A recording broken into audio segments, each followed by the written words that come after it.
هێرشەکانی چەکدارانی داعش تا دێت ڕوو لە زیادبوون دەکات و زۆرترین جاریش سەنگەرەکانی پێشمەرگە دەکەنە ئامانج بەهۆی بوونی سنوورێکی فراوانی بۆشایی ئەمنی کە زیاتر لە 3 کیلۆمتر دەبێت و نەبوونی هەماهەنگی لەگەڵ هێزەکانی سوپای عێراق چەکداران بەردەوام لە ناوچەکانی ژێردەسەڵاتی حکوومەتی عێراقی تەراتێن دەکەن و ناوە دزە دەکەنە ناوچەکانی هەرێم و زیان بە هێزەکانی پێشمەرگە دەگەیەنن.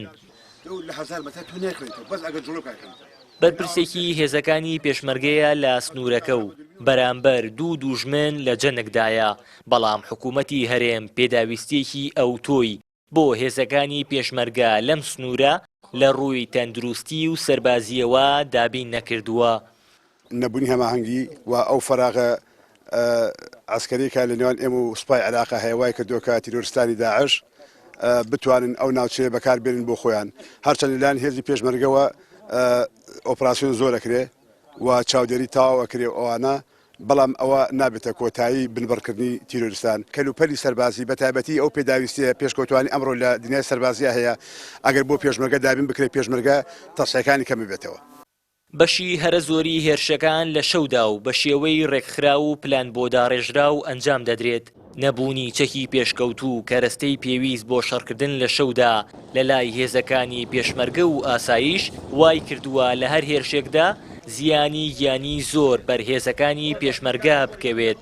بەرپرسانی حکوومەتیش وەک هەمیشە تەنیا لە کاتی شەڕ و ئاڵۆزیەکان سەنگەرەکان بەسەر دەکەنەوە و بەڵێنی دابینکردنی پێداویستیەکانی ئەو هێزانە دووبارە دەکەنەوە.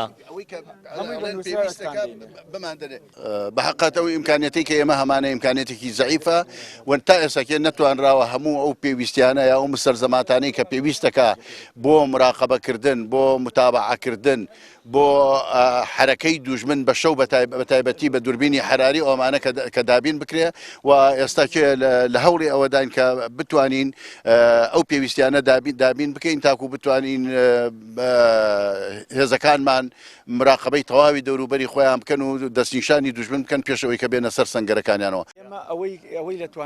وەک بەرپرسانی پێشمەرگە لە سنوورەکە باسی دەکەن، هیچ گرنگتیەک نییە بۆ دووبارە نەبوونەوەی ئەو جۆرە هێرشانە، بەڵام پلانیان هەیە بۆ ڕوبەڕووبوونەوەی هەر هێرشێکی ئەو چەکدارانە و پاراستنی سنوورەکانی هەرێمی کوردستان بەڕووی عێراقدا.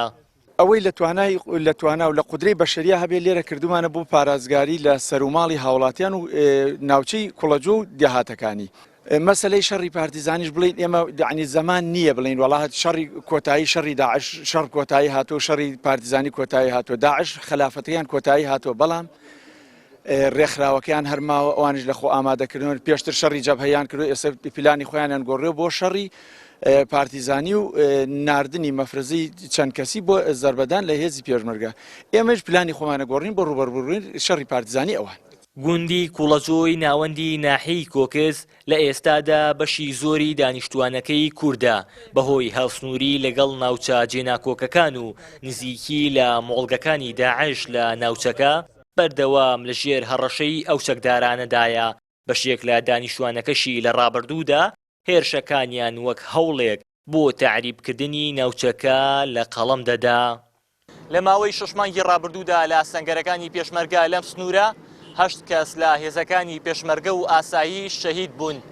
بەهۆی ڕووخاندن و تێکشکانی خلافەتەکەیانەوە چەکدارانی داعش لە ئێستادا شەڕی پارتیزانیان دەست پێ کردووە. وەک بەرپرسانی پێشمەرگە باسی دەکەن، هەرچەندە هیچ دڵنیاییەک نییە کە شەڕی لەم شێوە دووبارە نەبێتەوە، بەڵام ڕای دەگەێنن پلانی تایبەتیان هەیە بۆ ڕوبەڕووبوونەوەی هێرشەکانی چەکدارانی داعش. هاوار محەممەد، کەناڵی ئاسمانی پەیام، سەنگەرەکانی پێشمەرگە لە گوندی کوڵەجۆی سەربە ناحیەی کۆکس.